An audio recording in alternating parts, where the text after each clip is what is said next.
He was a kind fellow. A little quirky, sweet, innocent.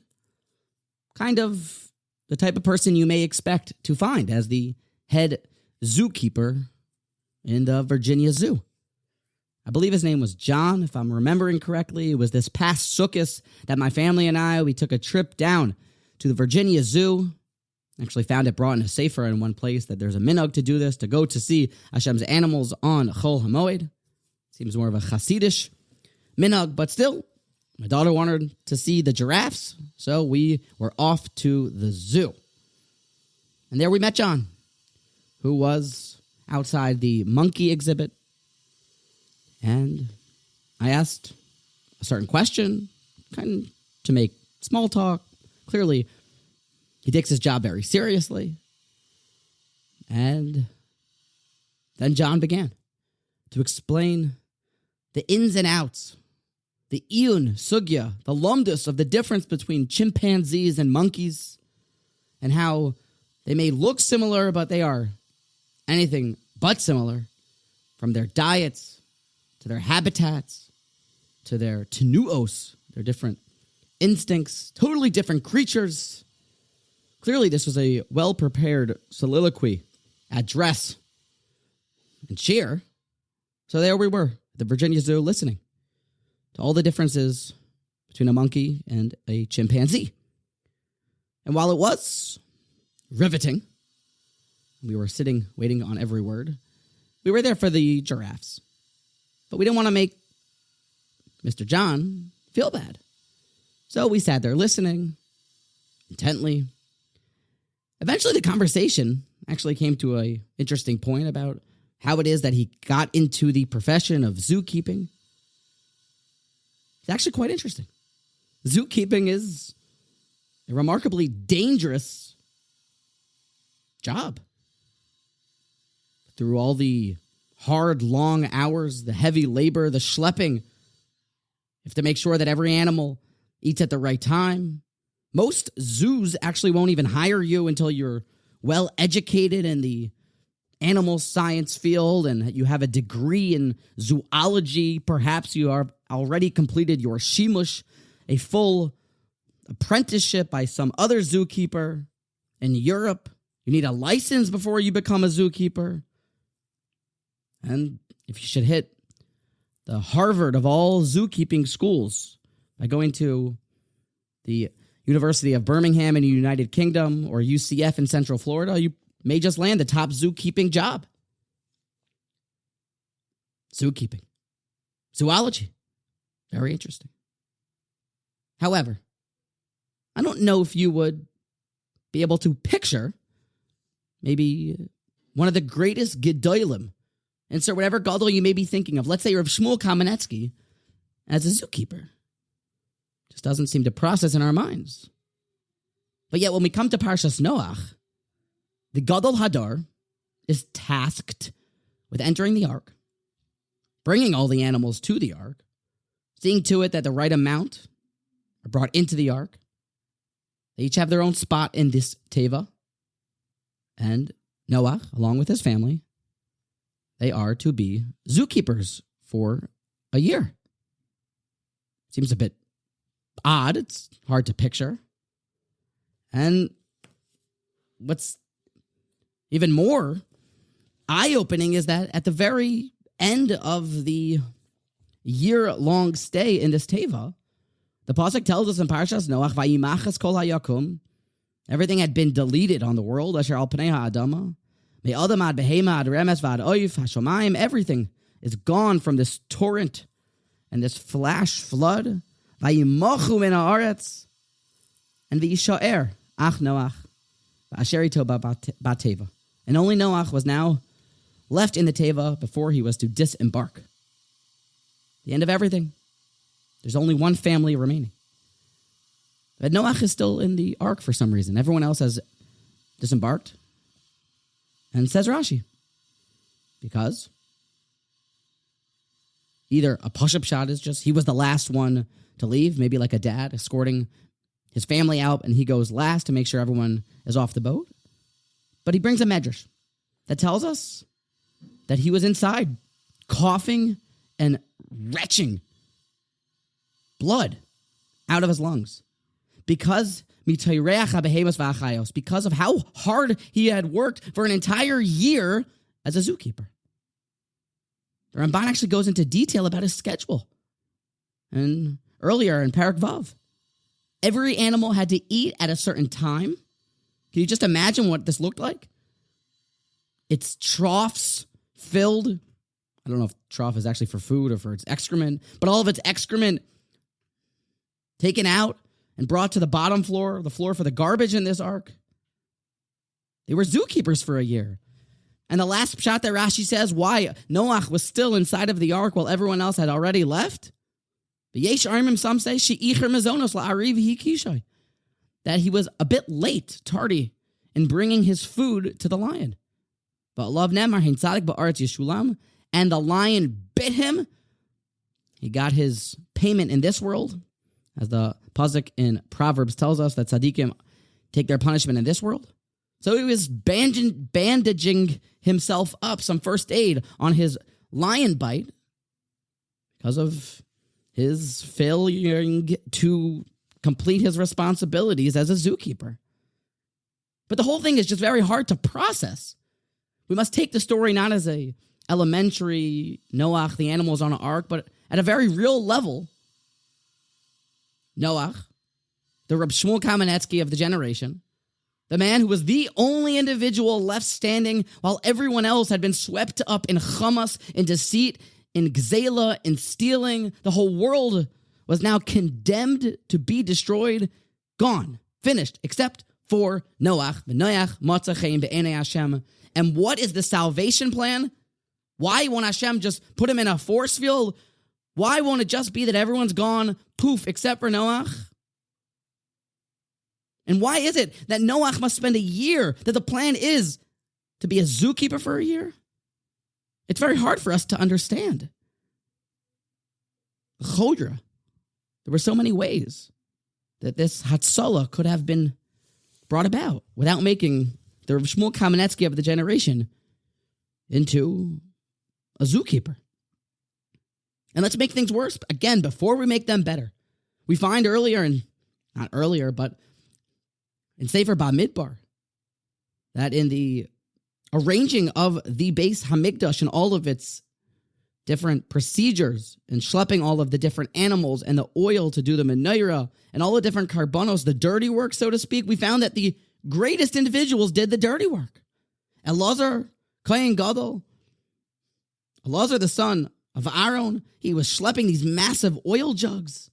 Literally, the Ramban actually measures for us how big these things were, like 183 lug. It seems nearly impossible that a human being could have schlepped these oil jugs. How could he do it? Hashem actually, says the Ramban, gave this certain amount of extraordinary strength. It was some sort of magical power. Hashem yachlifu kayach. The only way it could have possibly been done was this superhuman strength.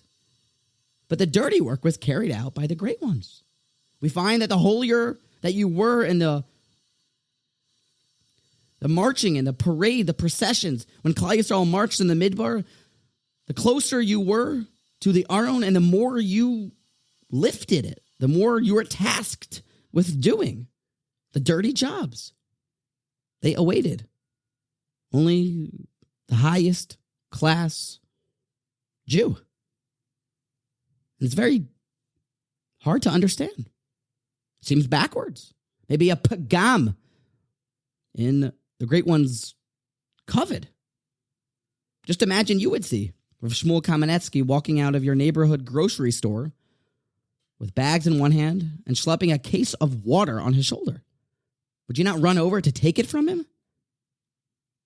But why is it that Noach Ish Tzadik Tomim Haya B'Doy Reisav was to spend a year as the zookeeper? The following yesod. I saw it last year. Didn't really understand it. I asked a lot of questions about it. First tried to translate it. This year we came back to it. It's eye-opening, it's novel, it's different. But it really does give a new perspective on some of the daily dirty jobs that we go through. It definitely gives a different definition of greatness. The Yesod's like this. The Pasuk says in Koheles Perek Hey Pasuk Ches, V'yisrein eretz bechol hi melech lasode na'avod. Melech lasode na'avod. Those are the key words that even a king, he serves the ground. A king is indebted to the soil. The idea is that no matter how great you may become, you become a king, the only place that you'll find sustenance, food, is from the soil, from the ground. That the highest of the high, it serves the lowest of the low. Dirt rules a king, so to speak. We know that there's 4 different forms of creation. Maybe we say life forms. There's something called the inanimate object, which isn't alive. That's called a domem, a rock, dirt. Step up, tzomeach. That would be something that's alive but can't really move, like a blade of grass, grows. Tzomeach. Chai is an animal that moves. It's got some instincts, some DNA. It's a bit more alive than a blade of grass. And then the top level, the crown jewel of the world, is a medaber, a speaking human being. And if you're to take the top level medaber, a king, in fact, he actually serves the lowest level, this domem, the dirt. It's nair l'mispainin. It's an unbelievable idea. Life is sustained by the low of the low. This idea was actually a practical idea in Yeshivas Kelm, that great Talmud Torah, headed by Reb Simcha Zisel Ziv Broida, that on Sukkot, they would auction off, they'd sell the jobs of the low jobs, the dirty jobs, to the Bachram for quite the sum of money. They would auction off who would take out the garbage, who would clean the toilets, who would sweep the base medrash. Because Melech Basod Na'avod, great ones, they serve the low. And Rabbi Yerucham says that when he was new in Yeshivas Kelm, after the duchening, when they would wash their hands into a basin of water, the alter, the Rosh Yeshiva, would take the water that was now impure and dirty and spill it out outside. That was his job.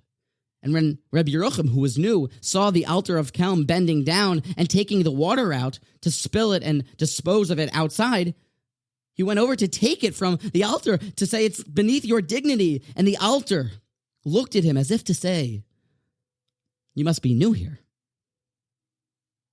A king serves the ground. The dirty work is the only place that you will be able to find your life support. We all are clamoring to climb the ladder to greatness. And we kind of imagine that to be where we are sitting high and mighty, maybe with a pen in hand, writing our Chiddushei Torah. Maybe it means to be in the penthouse office somewhere, whatever it is that you imagine greatness to be. But you definitely don't imagine that in spilling the water outside of the impure Kohanim's used water or taking out the garbage. Washing the dishes, for that is godless? Well, yes, because Melech Lasada Na'avod, a king, serves the soil. Think about David HaMelech's schedule. What would you say that it was his 9 to 5? I would say he was sitting there with a harp, maybe singing, maybe writing his Tehillim, maybe as the chief general in an army, they're marching, he's giving a big pep talk or something. But the Gemara in Brachos gives a totally different outline of his schedule. He would wake up when his harp would blow as the first alarm clock. When the wind would blow through the harp, it would wake him up. And he would spend his time, after davening, answering halacha questions. When it says that his hands were filled with blood, he was answering family purity questions and making a woman permitted to her husband, sitting there answering halacha shilas, that his hands became so cracked and so bloodied from all the shilas, the questions he was answering. And after that, did he hit the base medrash? Did he go out to war? Hardly. He started to give business advice for how people could make better investment decisions in the day-to-day routine, average life. Melech lasode na'avod. I once asked my Rebbe, the great Rebbe Weinreb, who's such a brilliant Talmud Chacham and has such self-control, how it is that he remains humble when people speak about him with such honorifics. And I imagine he's not naive to the fact that he has accomplished a great deal in his life. And he told me, just very quickly and in his style, that Baruch Hashem, he has a beautiful big family. They should all live and be well. That after changing so many diapers every day and having your kids tell you no, and really they run the house in a very facetious way, he said it, eventually the whole covet thing and gaiva thing is just not even nogea, which was very different to me at the time, but it's brilliant. And it comes to mind as melech lasod na'avod. There are so many outcomes that are great from this idea, but the great ones really do so many dirty jobs. They end up as zookeepers. And once I heard this idea, other examples popped into mind. I now think of how in yeshiva where we were actually all tasked with different jobs, janitor jobs.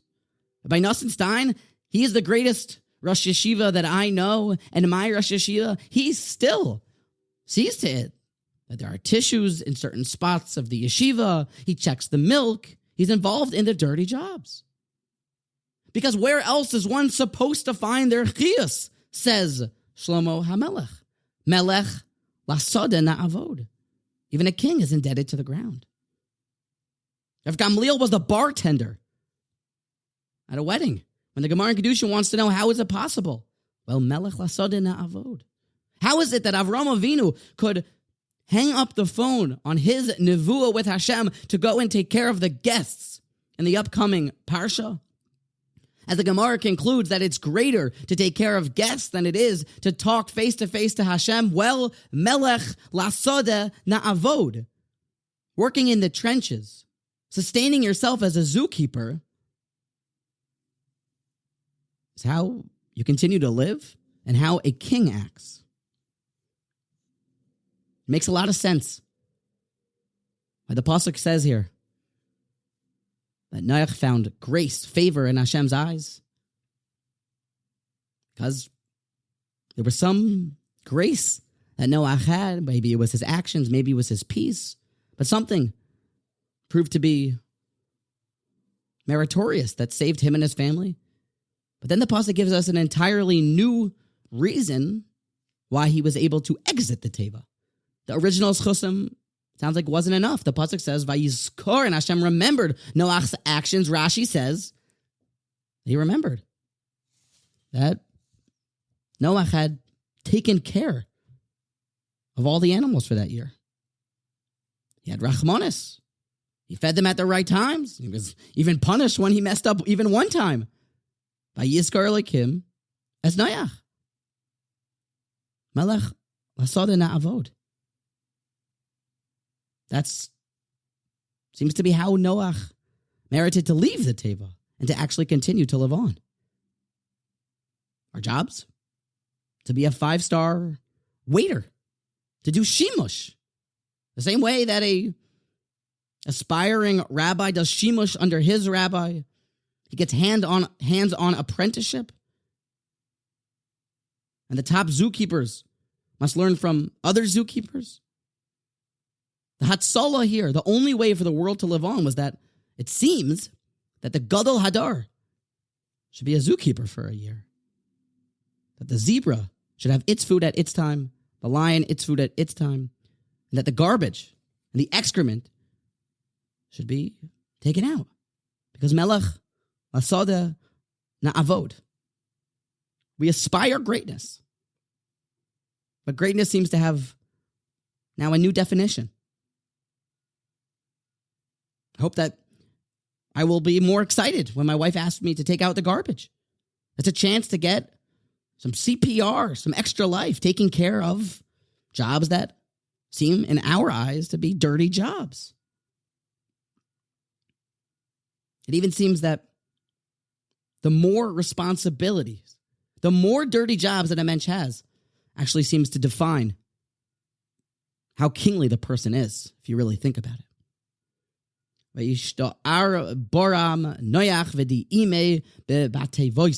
only Noach survived, and those with him in the teva.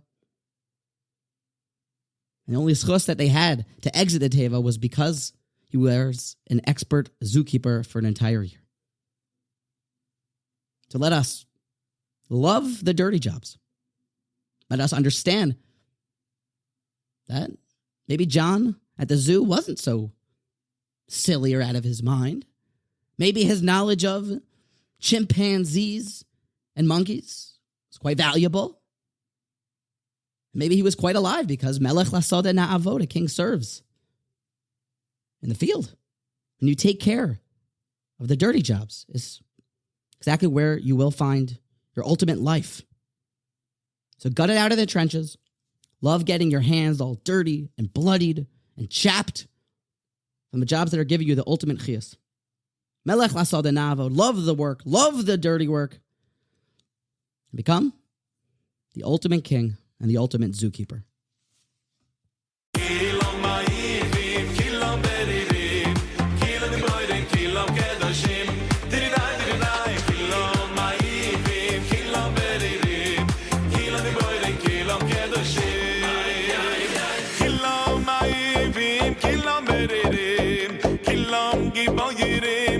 Kedoshim